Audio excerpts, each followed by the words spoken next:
As Institutas de Calvino, no capítulo 4, no livro 1, há uma afirmação interessante, porque ele vai dizer que o conhecimento de Deus, inato ao homem, inerente ao que o homem é, pela sua estrutura criada por Deus, de certa forma sendo implantada, colocada no interior do ser humano, o que nós conseguimos entender pela explicação objetiva e clara dele sobre os sensus divinatis, ele perde a sua pureza em determinado momento. Por que perde a pureza? Porque ela é sufocada pela ignorância e o mal do homem. O pecado que está na humanidade é esse mesmo pecado que vai sufocar, que vai mostrar para nós essa corrupção que está no ser humano caído, e a moralidade desse ser humano, ele abafa, ele suprime, ele faz com que a glória de Deus não venha exultar de forma plena sobre nós. E aqui está um grande problema para a humanidade. O que devemos fazer diante de tudo isso? O texto, no versículo 18, vem discorrendo sobre um contexto do qual Paulo já está diante dos religiosos, dos judeus, daqueles que tinham um orgulho em seu coração, porque eles diziam: somos filhos de Abraão, somos os herdeiros, nós somos, de fato, por direito, aqueles que tomam posse da herança pelos patriarcas. Nós temos toda a primazia, é dado a nós tudo isso. O orgulho, a vaidade, o achismo de querer ser melhor do que outras pessoas. Nasce um contexto aqui em que Paulo traz para a explicação para aqueles homens de quem era Cristo na sua majestade gloriosa. A grande verdade é que todos nós precisamos desse Deus puro, santo e perfeito. Porque até a nossa tentativa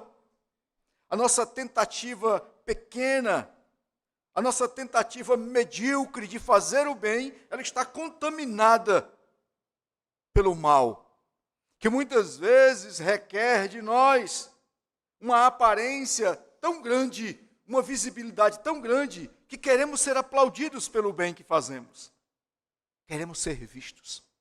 Queremos que as nossas redes sociais estejam estampadas, tudo aquilo que nós demonstramos ser. O nosso estereótipo, o que está fora. Mas a grande verdade é que o interior de todos os seres humanos há uma pitada de todo esse mal. O mal da queda. A corrupção em nós é aquilo que suplanta o que deveria ser a liberdade da expressão de Deus. O mal em nós não nos permite fazer muito mais, porque estamos vivendo muito pouco. Como assim, pastor? Estamos vivendo muito pouco. Lembre-se como morreram os apóstolos. Lembrem-se como morreram os nossos irmãos dentro, lá do Coliseu de Roma. Lembrem-se de como viveram os puritanos. Lembrem-se de como viveram os reformadores. Lembrem-se de como viveram homens que amavam de forma piedosa, fervorosa a obra de Deus. Perseguidos, humilhados, rejeitados, mas não temiam a morte. Dedicavam-se, empenhavam-se plenamente. Lançavam as suas vidas diante de Deus sem nenhum temor. Olhamos para o contexto de Paulo falando aos romanos, e ele vai dizer: não tem lugar, porque eu estou me reportando aos homens, aos filhos de Deus, aqueles que foram chamados para serem santos, em um lugar tão difícil que era o contexto romano, aos atrativos imorais, aos atrativos mundanos, as opções que o mundo ofereciam para eles, como cristão, como é viver nesse mundo? Para a igreja de Cristo que busca a pureza, como é viver nesse mundo? Se você não rejeita esse mundo, você irá se abraçar com ele logo, logo. João diz que aquele que é amigo do mundo, aquele que ama, aquele que se deleita nesse mundo, é inimigo de Deus. E é de fato verdade. Ser amigo de Deus é ser odiado pelo mundo. Portanto, toda tentativa que nós temos de permanecer firmes, de permanecer fiéis ao Senhor, de permanecer na presença de Deus, leva sempre a alguém a levantar um questionamento contra nós. Ou a nos apresentar um jargão de forma pejorativa. Agora vocês são puritanos ou neopuritanos. Agora vocês se acham merecedores, melhores do que as outras pessoas, porque se julgam mais santos, mais puros. E é exatamente aqui que está o detalhe de servir a Deus. É ser odiado pelas trevas. É ser perseguido pelo mal, quando a sua vontade de querer agradar a Deus incomoda o mal. É aqui que a coisa acontece. Veja. A ira de Deus se revela do céu contra toda a impiedade e perversão dos homens. Por que isso acontece? A parte A do versículo diz. Sabe por quê? Porque os homens detêm a verdade de Deus pela justiça. O desejo da sociedade em que nós vivemos, caída, corrupta, a sociedade manchada pelo mal, ela vai dilacerar a verdade de Deus, ela vai colocar de lado a verdade de Deus, ela vai arrancar a perfeição de Deus, as coisas como Deus construiu, que apontam para a sua glória, e apresentar um subterfúgio. A sociedade vai apresentar uma outra resposta, vai apresentar meios secundários dos quais o homem pode ser feliz com eles, dos quais o homem pode se satisfazer, dos quais o homem pode viver, dos quais o homem consegue ter paz com tudo isso. E aí está o problema. Fora de Deus não há paz. Fora de Deus não há santidade. Fora de Deus não há um caminho a ser seguido. A mentira, trevas, enganação, aparência. Por isso nós vemos aí uma série de cultos sincretistas. E não poucas igrejas que nascem com uma visão extremamente simpatizante dos amores do mundo. São extremamente amantes daquilo que parece ser normal. São altamente fantasiosos, carismáticos, agradáveis. Momentos em que não é confrontado o pecado, mas é trazido ao homem a opção dele viver sem incomodar a si mesmo. A ira de Deus, diz o texto, se revela do céu por causa da impiedade que está no coração do ser humano. Paulo traz uma palavra tão dura assim, para dizer que o céu não é tão fácil.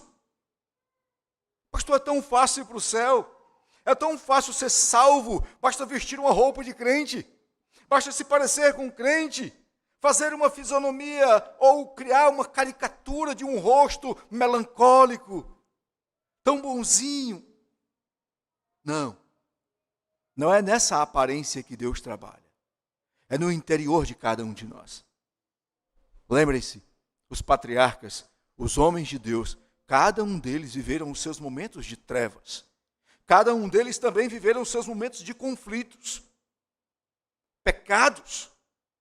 Davi que o diga, Salomão também, dentre muitos outros homens que tiveram as suas grandes dificuldades, servindo a Deus nas imensas dificuldades e tribulações que estavam diante dos seus olhos. Portanto, Calvino traz exatamente esse tema, essa temática doutrinária, e apresenta ao povo: a sabedoria de Deus é sufocada na ignorância, na perversidade e na maldade do homem. Porque o que Deus revela ao homem é pleno, perfeito e puro. E quando nós absorvemos essa verdade, nós moldamos a verdade de Deus ao nosso bel prazer. Nós moldamos a perfeição de Deus naquilo que é possível nós fazermos. Já o capítulo 12 de Romanos é mais enfático, porque ele vai dizer: não se molde a esse mundo. Não se transforme num camaleão. Não seja algo modelado ao que parece ser. Não há lugar para mudar o que Deus estabeleceu. Há um princípio regulador estabelecido pelo Senhor. Há um princípio metódico que ele apresentou. É desta forma. São nesses parâmetros. É a lei, é a palavra, são os princípios, são os basilares que Deus estabeleceu. Para me servir é dessa forma. Para me agradar é dessa forma. O culto acontece nesse âmbito que eu preparei. Aqui está os princípios. Por isso, a ira de Deus se revela. Ora, entendemos que os homens querem deter toda essa verdade, mas a superstição é o grande resultado de um temor distorcido desses homens. A superstição apresentada pelo homem aparece exatamente porque eles não querem reconhecer a divindade do Senhor, a glória de Deus. Não querem conhecer o Deus que apresenta, que estabelece um meio correto de ser vivido. E eles passam a criar um falso culto. Apresentam um fogo estranho. E é exatamente aqui, amados, que a coisa acontece. Porquanto, versículo 19, o que de Deus se pode conhecer é manifesto entre eles, porque Deus lhe manifestou. Não há outra coisa para o homem fazer. Não tem necessidade de apresentar outra coisa. O homem nunca consegue apagar totalmente o senso de Deus, mas ele distorce as práticas em uma supersticiosa apresentação a Deus. Sabe aquela ideia da teorreferência? Ser teorreferente é ter em nós uma marca do Criador. É o senso divinais, apresentado por Calvino. É a sensibilidade, o seu cognitivo, a sua mente, o seu intelecto, ele trabalha e vive em função de adorar um ser que está sobre o que transcende a nossa realidade. Essas são palavras usadas pelos filósofos, como Platão, Aristóteles, Sócrates e os homens que estavam pensando além da humanidade, do físico. Eles pensavam sobre uma existência superior. E é aqui que está, porque Deus trabalha em nossa mente e coração a existência da sua glória. No Salmo 19, é bem claro isso. Sabe por quê? Porque ele estabelece todas as coisas. Os céus proclamam a sua glória. O firmamento anuncia a obra das suas mãos. E isso está à assinatura de um ser soberano. Aqui está um Deus que criou tudo e fez todas as coisas, e dentro dos limites em que ele estabelece os meios para serem seguidos, e nada vai quebrar toda essa organização divina. Sabe o que o texto vai dizer? Os homens são indesculpáveis. Não tem como eu dizer, Senhor, eu não sabia, eu não percebi que existia um Deus, eu não tinha noção de que existia um Criador, eu fiz isso porque não tem argumento. Deus deixou claro a sua existência, deixou claro toda a glória dele, para que pudéssemos nos curvar diante do Senhor. Por isso Paulo, teologicamente, constrói essa ideia plena. Ora, por que ele vai falar isso? Porque na imaginação do homem, ele quer substituir a revelação divina e gloriosa pela imaginação religiosa dele, criando um culto particular, específico, criando uma ideia superficial dele, criando uma ideia que ele mesmo pode apresentar, criando um Deus para ele. Lembremos os nossos irmãos que, após saírem do Egito, diante de Arão, constrói um Deus mais fácil. Por quê? Estava difícil. Deus estava difícil naquele momento. Porque já fazia um bom tempo que Moisés não estava mais com eles. Aonde está Deus? Aonde está o nosso representante? Então, façamos um Deus para nós. Saiba que essa prática, ela continua. Parece que ela tem uma noção de continuidade progressiva no coração do ser humano. Façamos um Deus para nós. Um Deus que podemos alcançar. Um Deus que podemos dominar. Um Deus que podemos dizer para Ele quais são as nossas vontades, e Ele irá cumprir, ou obedecer, ou nos servir. Uma ideia maligna e satânica no coração dos homens, porque buscam um Deus criado por eles mesmos. E Deus não se curva a esse tipo de coisa. Deus, ele não divide a sua glória com ninguém. O livro de Êxodo, quando narra o decálogo, quando ele apresenta os 10 mandamentos, no capítulo 4, verso 20, é bem nítido. Deus não, em momento algum, ele vai dizer, eu vou ser adorado de forma pública, aonde haverá uma multiplicidade, haverá espaço para esse ecumenismo. Não. Não terás outros deuses diante de mim. Não se curvarás a ele. É assim que Deus apresenta a sua glória única. Por isso a ira de Deus se revela sobre aqueles que não têm o desejo de continuarem fiéis ao Senhor. Atos 17, no versículo 22, diz que em tudo vos seja acentuada a religiosidade. Sabe por quê? Porque aqueles homens não tinham um zelo por Deus.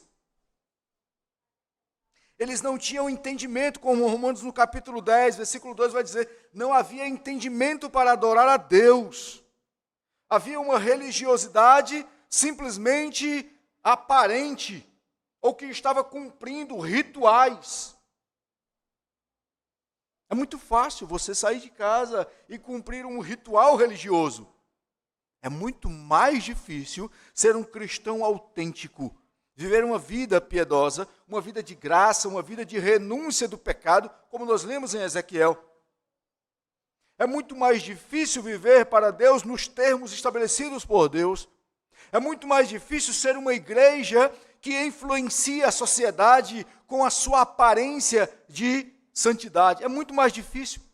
Sabe por quê? Porque os nossos bancos não estarão abarrotados. As nossas igrejas não estarão saindo pelas portas, pelas laterais de pessoas, porque poucos querem viver uma vida de seriedade com Deus. Não seria por isso, então, que o caminho é estreito? Não seria por isso que é muito mais difícil? Não seria por isso que muitos são chamados e poucos escolhidos de fato? Servir a Deus é muito mais do que dizer que eu quero. Servir a Deus é ir além de uma vida superficial.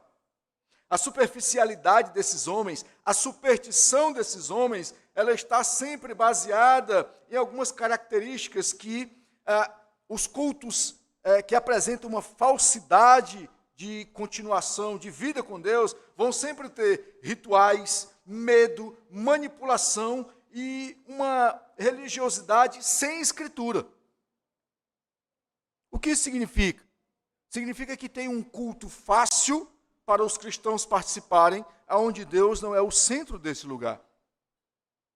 Mas existe uma vontade de servir a Deus de outras formas.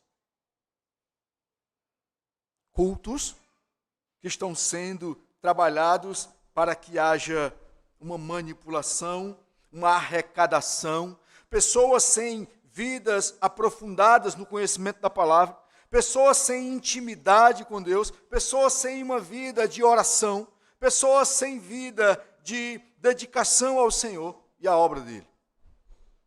Pessoas que estão sendo uma massa de manobra, aonde se apresenta uma teologia baseada em dinheiro, aonde se apresenta uma teologia baseada no medo, aonde se apresenta uma teologia baseada em muitas coisas, menos na glória, na graça, na soberania e no poder de Deus.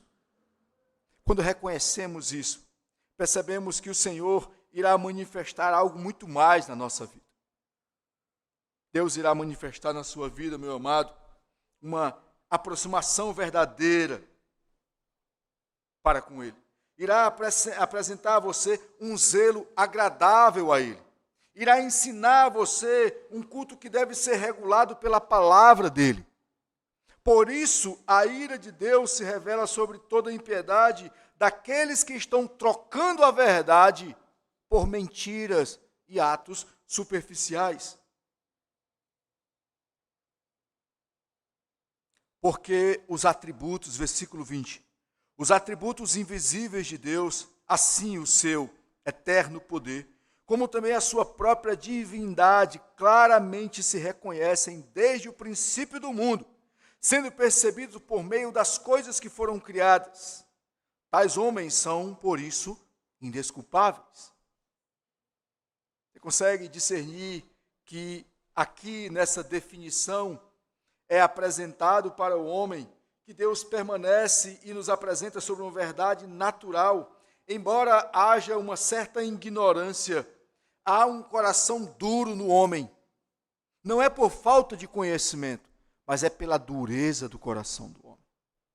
Não é porque Deus não deixou claro o que ele havia estabelecido para ser adorado, mas é porque o coração desse mesmo homem, que foi criado à imagem de Deus, ele é endurecido pelo mal. E ele pratica o mal conscientemente. O homem não consegue permanecer na verdade natural. O homem vai se afastar voluntariamente. Deus apresentou a ele, Deus mostrou a ele, Deus estabeleceu para ele todas as coisas. Mas há uma tendência contínua para um declínio no coração do homem. Está bem claro isso. Bem claro. O coração do homem, ele é inclinado para fugir assim que ele pode. Israel estava constantemente nessas tentativas. Quer ver um exemplo bem prático? O período em que Israel, uma pequena nação, estava sendo conduzida por um governo teocêntrico, Deus administrando de forma plena, perfeita, todas as coisas, aos olhos de toda Israel. Em um dado momento surge a ideia de que eles teriam que ter um rei. Mas as outras províncias, as outras nações, os outros povos têm um rei. Aí vocês querem um rei? Saul. Viram então a história? A lástima que foi. A ruína que foi ter Saul como rei. A degradação moral de uma nação que era governada por Deus, buscando um outro domínio, sempre vai terminar em um abismo. Quando nós queremos que Deus deixe de ser o centro de nossas vidas, nós caminhamos para uma ruína certa. Foi assim que Israel viveu os seus dias cruéis. É a inclinação do coração do homem correndo, é a tendência contínua. Tendo conhecido a Deus, tendo olhado para Deus, Romanos no capítulo 1, versículo 21, vai dizer isso mesmo. Essa inclinação é porque eles conhecem a Deus, mas não glorificam a Deus. Eles conhecem o Criador, mas eles dizem, olha, interessante até, mas eu tenho o meu parecer. A igreja é um ambiente legal. Dá até para criar uma família. Dá até para ter uma boa amizade com pessoas de bem. Mas eu tenho os meus interesses particulares. Tenho a minha vida secular e outras pessoas que estão ao meu redor. E elas me influenciam de outra forma. Não existe um problema aqui? Existe. O problema é que nós queremos fazer a junção do sagrado e do profano. Nós queremos misturar aquele café com leite. E essa mistura será algo, sabe, inalável, será algo que seja normal para o nosso paladar. Santidade e pecado não caminham juntos, são opostos. Ou você é santo, ou você é um pecador contumaz. Ou você vive na busca da santidade diária, ou você abraça o mal. Ou você é de Deus, ou você é do diabo. Ou você está na luz, amando e vivendo na luz, ou você está nas trevas. A igreja de Deus, o povo de Deus, a caminhada com Deus não abre essa brecha, como foi dito, como foi lido. Não há brecha para que as duas coisas se abracem. Não tem. Por isso a caminhada é árdua. Por isso o caminho é espinhoso. Por isso que haverão pedras, espinhos. Por isso que a palavra de Deus nos diz que aquele que perseverar até o fim receberá a coroa da vida. Quando falamos de perseverança, fala-se de uma dedicação muito maior. Quando falamos de perseverança, requer renúncia, dedicação, esforço, sofrimento, labuta diária. Não é tão simples, mas é necessário. Porque Deus é um Deus santo. Hebreus capítulo 3, verso 2 vai dizer que o nosso coração mau e infiel, ele sempre procura se apartar do Deus vivo. Nosso coração mau e infiel. Sabe o que significa, amados? Que ainda que caminhemos com o Senhor, ainda que estejamos na casa de Deus, precisamos manter uma vigilância constante. Deus, tem misericórdia de mim. Senhor, tem compaixão de mim. Ajuda-me. Senhor, livra-me dos laços malignos diários deste mundo. Senhor, ajuda-me a sustentar a minha fé e que eu seja constante na dedicação para com a tua obra. Senhor, toma-me pelas mãos e leva-me na tua direção. Senhor, mantém-me firme e de pé. Isso nos faz enxergar também que os problemas virão e eles se esforçarão para nos arrancar da presença de Deus. As aflições, as angústias, as dores, as más notícias, os desastres, todos eles farão parte da história de nossa vida. Mas Deus apresentou os seus atributos gloriosos. Ele é um Deus onipotente, onipresente, é um Deus onisciente. Significa, sabe o quê? Uma boa notícia para os filhos eleitos de Deus. O Deus soberano, que governa sobre tudo e todos, estará sempre, continuamente, ao seu lado. E isso traz paz ao nosso coração. Isso alegra a nossa alma. Porque pecadores que somos amparados por Deus. Falhos, limitados, cheios de problemas. Ainda assim, somos agraciados pela misericórdia de Deus. Esse é um Deus maravilhoso, que nos faz andar de forma altaneira. Tendo conhecido a Deus, muitas vezes nós rejeitamos, endurecemos o coração, queremos trocar a verdade, a indiferença espiritual. Sabe o que significa, amados? Conhecer não é suficiente. Pastor, eu li a Instituta de Calvino completa. Pastor, eu li todos os livros, eu li todos os nossos documentos confessionais, os padrões de Westminster, todos eles eu conheço. Catecismo maior, breve catecismo, conheço todo. Conhecer não é o suficiente.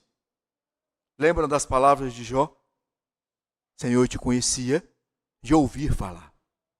Mas depois que eu fui tomado por uma doença da cabeça aos pés, depois que morreram meus 10 filhos, depois que eu perdi todos os bens que eu tinha, depois que a minha esposa chega e diz, tá bom, Jó, morre, porque já foi o fim.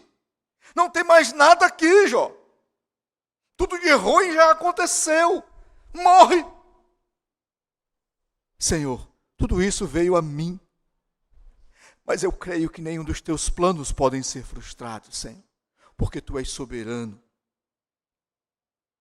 Sabe, quando você olha para isso, você percebe que conhecia muito pouco de Deus. Eu conhecia, Senhor, porque eu ouvia falar. Mas depois que eu senti a tua presença junto da minha vida, os males que vieram a mim, toda a maldade que veio sobre a minha vida, e ainda assim a tua presença estava comigo. Agora eu conheço porque eu andei de fato. E o Senhor próximo de mim me mostrou que a sua presença é gloriosa. Nenhum dos teus planos podem ser frustrados. Eu amei a Deus porque Ele me amou primeiro. Eu vivi tudo o que eu vivi porque Deus esteve comigo. Eu suportei tudo o que aconteceu porque Deus esteve comigo. Foi esse o resumo da ideia que estava no coração daquele homem. Porque o Senhor estava com o seu povo. Foi por isso que a nação de Israel foi poupada. Foi por isso que nós, e é por isso que nós ainda estamos aqui. Os homens são indesculpáveis. Não tem argumento que eu possa dizer, que você possa dizer para Deus. Não tem. Mas pastor, você é o pastor, presidente do presbitério. Significa nada. Para Deus. Títulos. Honras. Nada. Vida com Deus. Reconhecer a sua soberania. Viver para Ele continuamente. É muito mais importante. Coração quebrantado. Vida transformada. Uma vida piedosa. Uma vida humilhada. É muito mais importante para Ele. Ele é soberano. Tem todo o poder e autoridade. Devemos nos curvar a isso. A reconhecer o quanto Ele é maravilhoso. A frase célebre de Calvino, a frase mais emblemática que nos faz enxergar nitidamente o interior de cada um de nós, é que ele vai declarar que o coração humano sempre será uma fábrica perpétua de ídolos. Não é assim? Construímos ídolos constantemente e a fábrica não para. Já perceberam? As máquinas não param de trabalhar dentro de nós. A todo instante, a todo momento nasce um novo ídolo. É a Copa Mundial que está acontecendo. Troca-se pelo culto a Deus. É alguma conquista. É um concurso que você passou. É um relacionamento. É alguma coisa que a gente cria a todo instante. A gente vai colocando. E isso vai tomando o lugar de Deus. E a nossa vida vai continuando assim. É preciso olhar para o Senhor e dizer: Senhor, Tu és o grande e maravilhoso Deus da minha vida. E as outras coisas são secundárias, elas vão acontecer no tempo devido. No momento exato. Quando necessário for. Se assim o Senhor quiser. Portanto, descanso a minha alma em Ti. Deus olha, contempla cada um de nós. O homem tenta rejeitar, passa a adorar de forma falsa, tenta substituir Deus, distorcer Deus, mudam a glória de Deus em algo corruptível. Verso 21. Porquanto, tendo conhecido de Deus, não glorificaram como Deus, nem lhe deram graças, antes se tornaram nulos em seus próprios raciocínios, obscurecendo-lhe o coração de forma insensata. Ora, Deus traz uma proibição enorme sobre essa idolatria. A forma corrupta, a forma pequena, formas de trazerem imagens, a gente vai ver isso aqui no versículo 23. Enquanto o homem não conhece a Deus na sua glória e na sua majestade, ele vai trabalhando o seu coração naquilo que é mais satisfatório para ele. Há um conceito falso criado de Deus, há uma confiança criada nele mesmo, há um amor desonroso a qualquer coisa. Porquanto, tendo conhecido a Deus, não preferiu olhar para Deus. Não teve o interesse de querer Deus, mas eles se consideraram muito mais sábios, eles se tornaram loucos, eles amaram.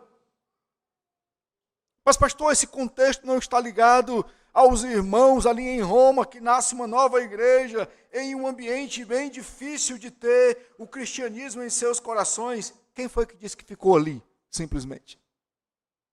Se você transportar o que nasce no primeiro período da era cristã para os dias de hoje, a semelhança é absurdamente parecida. A semelhança é extremamente terrível. Porque mesmo conhecendo a Deus, nós conseguimos caminhar na direção contrária. Muitas vezes culpamos Jonas porque Deus deu uma ordem e ele vai para o outro lado. E o que acontece como cristãos, que estamos na casa de Deus e nas inúmeras vezes que somos chamados para servir ao Senhor com seriedade e compromisso, nós nos omitimos. Quando o pastor chega e fala algo que incomoda, o que é que nós fazemos? Nós não tomamos outra direção?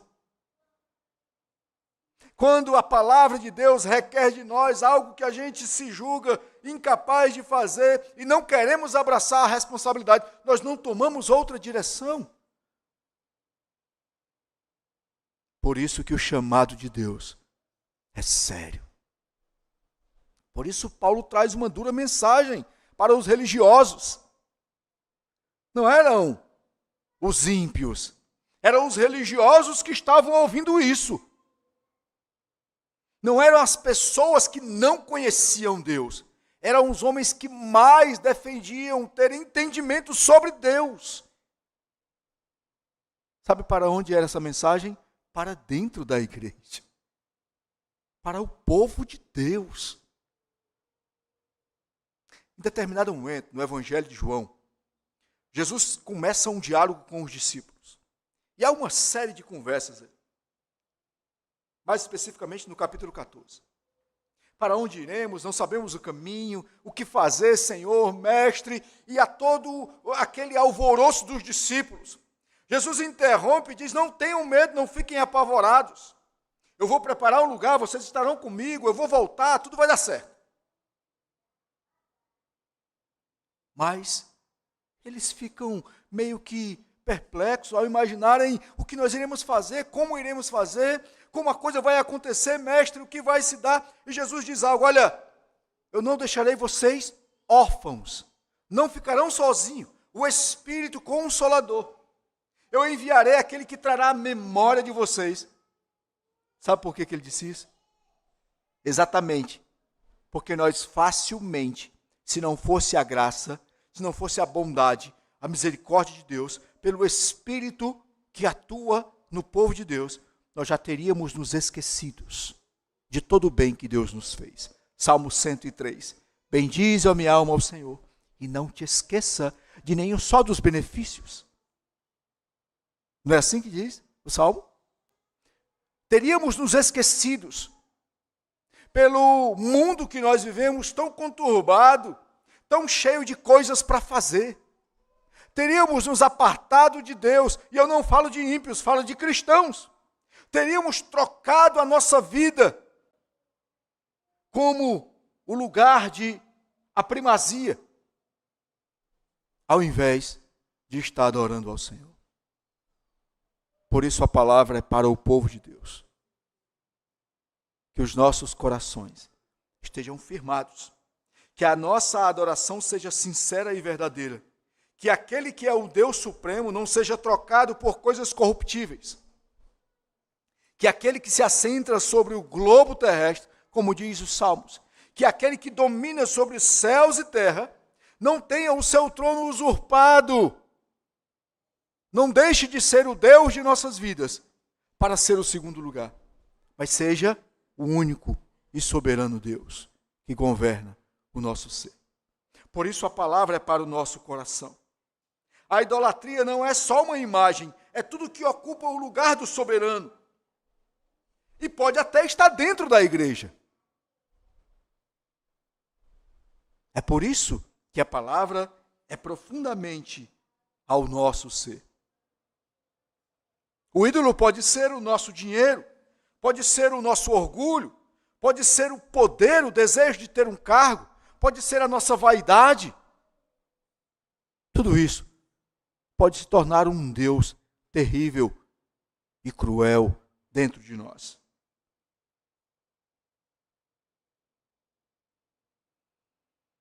A hipocrisia também é algo que é definida por Calvino nesses termos. Sabe por quê? Inculcando-se por sábios, tornaram-se loucos, mudaram a glória de Deus incorruptível em semelhança de imagem, bem como a de aves e quadrúpedes. Por isso Deus entregou a eles, sabe por quê? Porque eles mascaravam,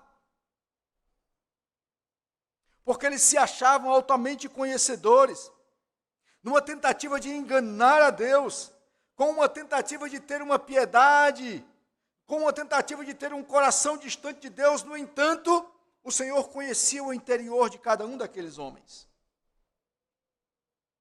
Não havia verdadeiro arrependimento, mas uma aparência religiosa. Lembra do que Jesus disse para os discípulos? Hipócritas, cheios de aparência, sepulcros caiados, estereótipo, por fora uma indumentária, uma roupa, belíssimo como túmulos, cheios de flores, feitos de mármores, pedras preciosas, mas o interior deles estava podre. Havia um corpo em decomposição, e isso refere-se ele ao pecado no interior do homem. A aparência religiosa pode enganar muitas pessoas. Mas o interior é o ambiente em que Deus conhece sobre cada um de nós. É impossível fugir de Deus. É impossível se ausentar da presença desse Deus. É impossível criar uma simulação de uma santidade aparente aos olhos de Deus, simular para Deus uma coisa que não é. É uma tentativa fracassada do homem, porque haverá um juízo. O grande juiz.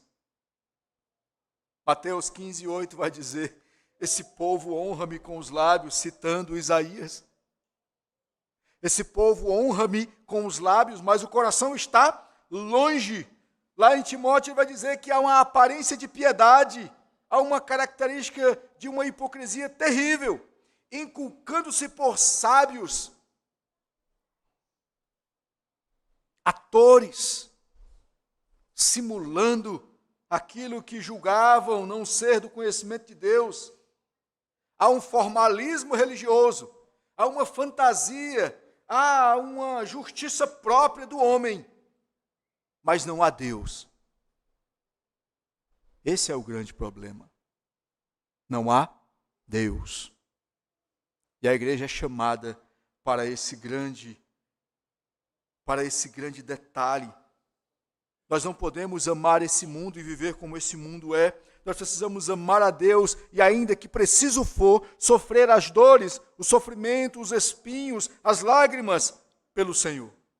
Por isso Deus entregou a esses homens. Por isso Deus entregou tais homens à imundície pela concupiscência do seu próprio coração para desonrarem o seu corpo entre si. Pois eles mudaram. Não tem como eu e você trabalhar nessa ausência. Ora, o processo de corrupção é revelado por Deus no coração do homem. Deus conhece o nosso interior. É preciso chorar constantemente. É preciso chorar todos os dias. É preciso buscar o conhecimento na presença de Deus diário. É preciso viver abandonando o mal e amando a verdade. É preciso abandonar a idolatria dos nossos desejos particulares e amar a Deus, substituindo esse mal exatamente por um Deus constante em nós. É preciso abandonar o fingimento religioso e viver uma verdade absoluta. Paulo enfatizava claramente isso ao coração desses homens, porque eles estavam transformando a perfeição de Deus naquilo que eles entendiam como algo favorável a eles. Um culto mais fácil, uma vida cristã mais fácil, uma caminhada pseudo-cristã, uma aparência momentânea. E aqui trata-se da depravação total, a moralidade caída. Total, em todas as áreas. A necessidade de uma revelação especial no coração do homem para corrigir isso, somente pela graça, pela bondade e misericórdia, pela soberania de Deus que restaura cada um de nós. A Confissão de Fé de Westminster vai dizer que o homem, por sua queda, torna-se incapaz de salvar-se, porque ele está inclinado ao mal.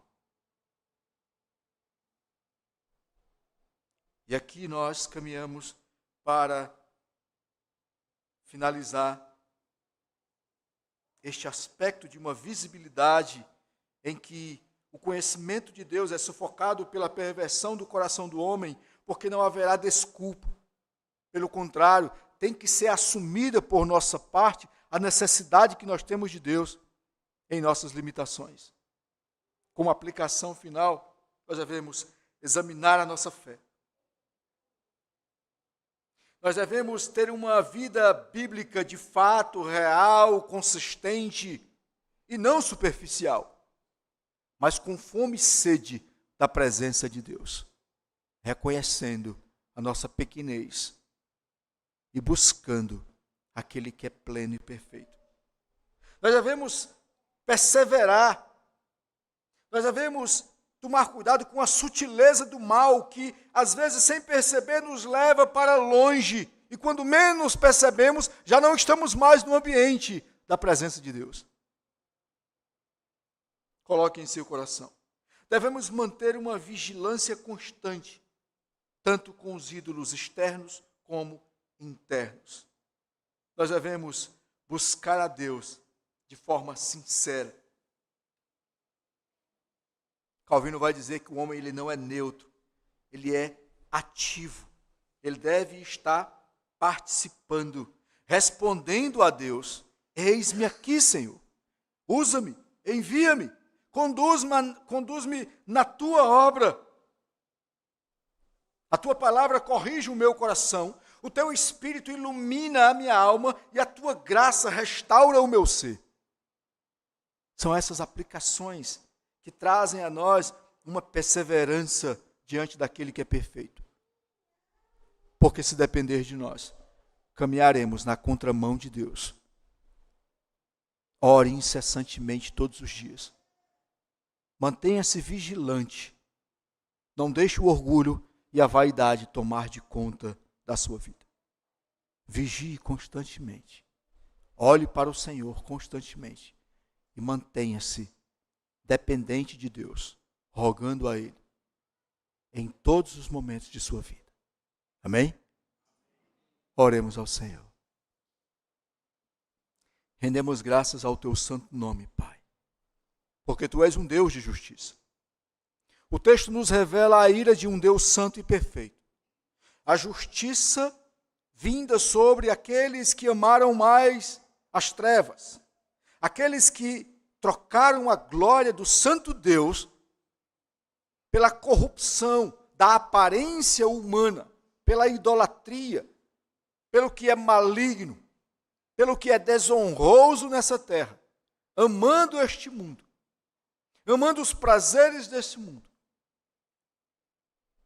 Rogamos ao Senhor que traga, pela sua graça e misericórdia, a nós um Espírito Santo que constantemente nos alerta contra o mal, que tenta nos arrastar para longe de Deus.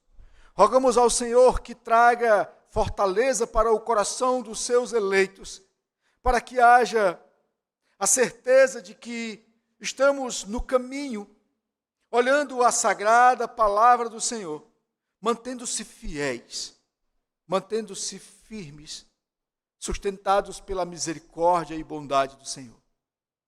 Que os nossos pés não vacilem, que os nossos olhos não mudem a direção para os banquetes que este mundo tem a nos oferecer, mas que a nossa fé seja inabalável, porque somos fundamentados em Cristo. Que o povo de Deus seja um povo firmado na fortaleza que é a rocha, na fortaleza da palavra do Senhor. Que os nossos pés estejam firmados na certeza da Santa Escritura. Assim, ó Deus, que não venhamos nos importar com as aflições desse mundo, que não venhamos olhar para os males que esse mundo traz, para as angústias que podem vir, e elas virão, mas que sejamos firmados em Cristo. firmados naquele que é o Senhor de nossas vidas. Que jamais venhamos trocar a verdade por mentira. Que jamais venhamos nos curvar diante de deuses criados pelo nosso coração, mas que venhamos vigiar constantemente, com os nossos olhos fitos em Cristo, com os nossos olhos firmados no Senhor de nossas vidas, no Salvador de nossas vidas, no Senhor Deus soberano. Fortalece o teu povo. Fortalece, ó Deus, a tua igreja. Assim rogamos, do alto céu, sobre a vida dos teus filhos. Naquele que é o Senhor, Salvador, aquele que nos amou na cruz do Calvário, se entregando por nós. Oramos a ti, ó Deus. Amém.